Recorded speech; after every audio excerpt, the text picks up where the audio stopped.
Praise the Lord. இன்றைய வாக்குத்தத்த வசனம் சங்கீதம் 9ஆம் அதிகாரம் 1ஆம் வசனம்.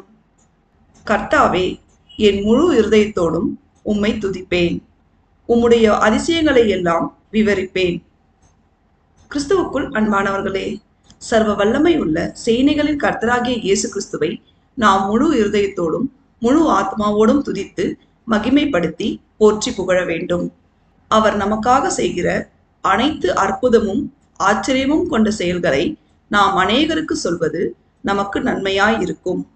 பிரியமானவர்களே, நாம் நம் தேவனாகிய கர்த்தர் செய்த எல்லா அதிசயங்களையும் அற்புதங்களையும் அவர் வாக்கின் நியாய தீர்ப்புகளையும் அநேகருக்கு பிரசித்தப்படுத்தி அவருக்கு சாட்சியாய் வாழ்ந்து அவருடைய மகா பரிசுத்தமுள்ள நாமம் மகிமைப்படும்படி நடந்து கொள்வோமாக. தேவன் நம் அனைவரையும் ஆசீர்வதிப்பாராக. ஆமேன்.